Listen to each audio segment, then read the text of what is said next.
A noite estava densa, um manto negro, moldado por mãos invisíveis, como se o próprio além quisesse destacar as luzes que cortavam a escuridão. O ar gelado do lago Elir carregava um cheiro úmido de algas e pedra molhada, entrecortado pelo sal que o vento oeste arrastava do mar. As piscadas na margem oposta, vindas dos bosques retorcidos, agora eram constantes, seguindo um padrão que Caius não conseguia decifrar. Mas seu pai, sim. Tauren respondia a cada sequência com outra, travando um diálogo oculto com o que quer que estivesse além das águas. Caius estava atônito. Ele sabia que seu pai era um arauto do lume, mas nunca presenciara o peso real desse título. Seus olhos se perdiam entre os clarões da viola de Tauren, brilhando tão perto que faiscavam como brasas em sua visão, e as respostas do outro lado, alternando entre pulsos curtos e longos. Um código tecido na noite.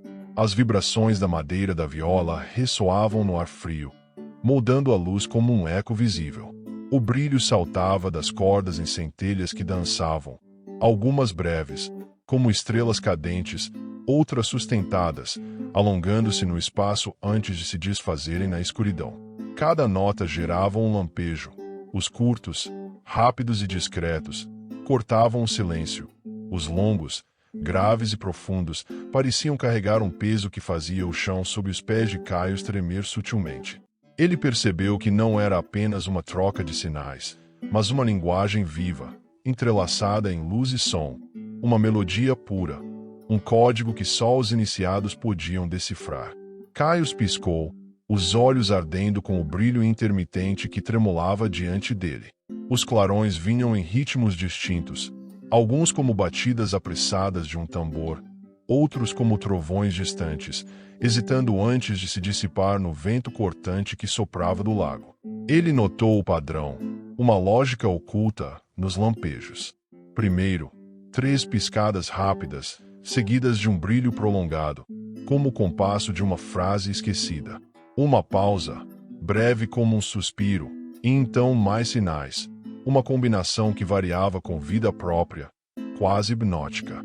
Do outro lado, nos bosques retorcidos, as luzes respondiam na mesma cadência, como se ecoassem uma melodia invisível através da noite. O que eles dizem? Sussurrou Caius, a voz rouca, tentando captar o significado escondido nas centelhas.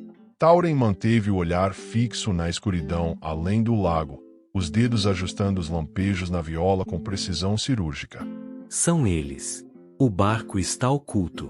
Corda na árvore. Caius franziu a testa, sem entender como aquelas palavras brotavam dos brilhos dançantes, mas seu pai lia as frases como se estivessem gravadas no céu negro. Tauren emitiu uma última sequência. Um pulso breve brilhou, quase um sussurro de luz, mais sutil que os anteriores. Bom amigo, deixe conosco. Traduziu enquanto dedilhava a viola. Caius sentiu um arrepio subir pela espinha, o cabelo na nuca eriçado pelo frio e pelo mistério. Não era uma conversa de vozes, mas uma troca tecida na essência da noite, onde o lume falava e apenas os escolhidos sabiam ouvir. Tauren caminhou até a borda do lago, os passos firmes agora, a capa rubra chiando contra o vento. Caius, procure naquela árvore. Deve haver uma corda, não a puxe ainda. Chegando à margem, ele ergueu a viola e começou a tocar uma melodia constante, um lamento lento, grave e cheio, com notas vibrantes que ecoavam como um chamado antigo. As luzes agora deslizavam em círculos perfeitos, que flutuavam até tocar a superfície do lago. Em resposta, pequenas ondas se formavam em círculos, que percorriam as águas calmas, o som da madeira rangendo sob a tensão das cordas misturando-se ao sussurro das águas. Era um canto de confiança, um pulso que parecia aquecer o ar gelado ao redor. Na margem oeste do lago Elir, Cael, Liora e Epona estavam acampados sob o mesmo céu escuro. Cael acendera uma fogueira, cujas chamas crepitavam com estalos suaves, lançando sombras dançantes sobre os seixos da praia. O calor lutava contra o frio úmido que subia da água, enquanto os dois se sentavam em torno dela, compartilhando o que restava na cesta de vime, um pedaço de pão seco e algumas frutas silvestres murchas. O cheiro de madeira queimada misturava-se ao leve aroma ácido das algas que bordeavam o lago. Eles não sabiam como proceder. Oeste, dissera o homem misterioso, mas ele não mencionara um lago tão vasto que mais parecia um oceano. Contorná-lo pelo norte era arriscar cruzar com os soldados de armaduras negras. Ao sul, só havia o mar aberto. A comida estava acabando. O horizonte era um vazio de florestas escuras e água. E o peso da incerteza os esmagava. O que faremos amanhã? Indagou Liora erguendo os olhos azuis para Kael, o brilho do fogo refletindo neles como estrelas presas. Não sei bem. Respondeu ele, a voz rouca, lembrando-se das lições de Lissara. Podemos caçar na floresta ou tentar pescar. Ao menos temos água doce, mas não podemos ficar aqui para sempre. Terminaram a refeição em silêncio, o crepitar da fogueira pontuando os pensamentos sobre os dias anteriores, o luto ainda um fardo pesado nos ombros. Ajeitaram-se para dormir, Kael deitando-se na grama, depois de estender o manto rasgado para que Liora se encolhesse perto do fogo. A cabeça de Kael não parava. Em sua mente rodopiavam os últimos dias, os pais, a fuga, os soldados e aquele poder animalesco que o fazia tremer só de saber que estava dentro de si. Ao menos Liora estava com ele. A doçura dela sempre o animava. Ele não entendia como ela podia ser tão positiva depois de tudo, suas vidas destruídas em instantes, sem nem saber o porquê. Ela também manifestara algo naquela colina. O que quis dizer com minha voz poderia mudar tudo. Os pensamentos giravam, um redemoinho de dúvidas, até que algo o arrancou do torpor. Liora levantou-se momentos depois, os cabelos loiros emaranhados caindo sobre o rosto. Uma música suave pairava no ar, cobrindo o farfalhar da fogueira como um véu de som. Ela não sabia de onde vinha e inclinou a cabeça, buscando a fonte. O lago? Como? Perguntou, franzindo a testa. Kael, tá ouvindo isso? Ele já estava em pé, alerta, os olhos estreitados.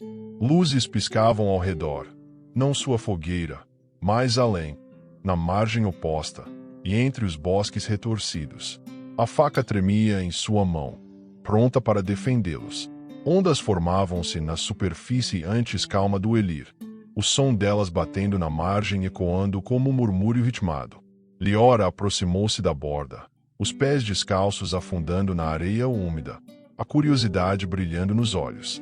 Kael puxou ela para trás, o coração disparado. Fique aqui. Sussurrou, sem saber o que era aquilo, ou suas intenções. As ondas vinham e iam num padrão que ele não entendia, cada impacto moldando a areia da praia. Liora, sem perceber, começou a dançar com a música, os braços se movendo como folhas ao vento, cantarolando com uma voz limpa e bela que seguia o ritmo. Seus olhos estavam fechados, perdida no momento mágico, o som subindo como um fio de prata na noite. Quando os abriu, ficou atônita. Olha! Exclamou, apontando. Kael obedeceu, arregalando os olhos. Uma seta, clara como o dia, formara-se na areia, iluminada pelo crepitar da fogueira. Apontava para o sul, onde um aglomerado de pedras se erguia, mais alto que eles, os contornos ásperos contra o céu. Kael caminhou cuidadosamente ao redor das pedras, a faca firme na mão, o corpo tenso para atacar, mas não atacou. Entre as rochas, uma silhueta inanimada emergiu da sombra. Uma canoa, pequena, mas suficiente para os dois. Um sorriso de esperança cruzou seu lábio, a dor do corte latejando leve. Olha, alguém deixou isso aqui. Disse, e empurrou o barco para fora das pedras, com a água já pela cintura. Uma runa desgastada, quase apagada, marcava a madeira, um símbolo que ele não reconhecia, mas que parecia pulsar com um eco familiar. Liora soltou um grito de empolgação. Estamos salvos. Exclamou, mas o sorriso logo murchou. Mas a Epona não cabe aí. O que vamos fazer? Kael baixou a cabeça. Epona era uma amiga antiga e leal, e salvara sua vida. Mas precisavam sair dali. Infelizmente, vamos ter que deixá-la para trás, Liora. Não se preocupe, ela sabe se cuidar. Afirmou com a voz vacilante. A égua aproximou-se, como se soubesse. Encostou o focinho no ombro de Liora, acariciando sua bochecha com um calor gentil, um adeus silencioso. Liora ergueu os braços e deu-lhe um abraço forte, cheio de gratidão. Se cuida, menina. Disse, o sorriso forçado nos lábios, lágrimas escorrendo pelo rosto. Kael despediu-se com tapas leves no rosto dela, encostando a testa em seu ombro forte, um olhar de agradecimento. Epona não hesitou. Missão cumprida. Com um relincho longo, virou-se e trotou em direção aos bosques retorcidos, a crina branca e dourada brilhando sob as estrelas. Vamos juntar tudo. Precisamos colocar esse lago entre nós e os soldados o quanto antes. Disse Kael, jogando areia na fogueira, o chiado das brasas morrendo no ar. Subiram na canoa, e Kael pegou os remos, mergulhando-os na água com um ruído suave.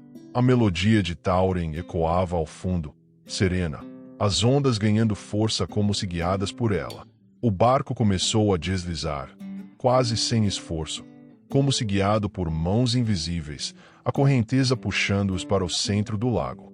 Por um momento, eles ergueram os olhos, admirando ao seu redor. A noite estrelada refletida na água como um espelho infinito, o silêncio entrecortado pelo som da madeira rangendo. Liora cantava baixinho, uma canção que não lembrava de ter aprendido, mas que irrompia incessante de seus lábios como se sempre estivesse ali, acompanhando a melodia distante. Na margem oposta, Caius voltou da árvore, a corda áspera nas mãos, o rosto suado brilhando à luz da viola. Achei, pai. Gritou, ofegante. Tauren assentiu, os olhos fixos na água que agora ondulava mais forte. Puxe! Ordenou, a voz firme. Caius obedeceu, e a corda rangeu, puxando algo do lago. Uma ponte de cordas, estreita e oscilante, emergiu da superfície, as tábuas pingando enquanto se estendia até uma pequena ilha no lago. Tauren tocou um último lamento, grave e urgente, as notas vibrando como um trovão baixo, reverberando no ventre do lago e gerando um grande ponto de luz. A luz nos bosques piscou uma última vez e desapareceu. Kael sentiu o barco estremecer, as ondas batendo mais rápido contra a madeira. Liora, segura firme.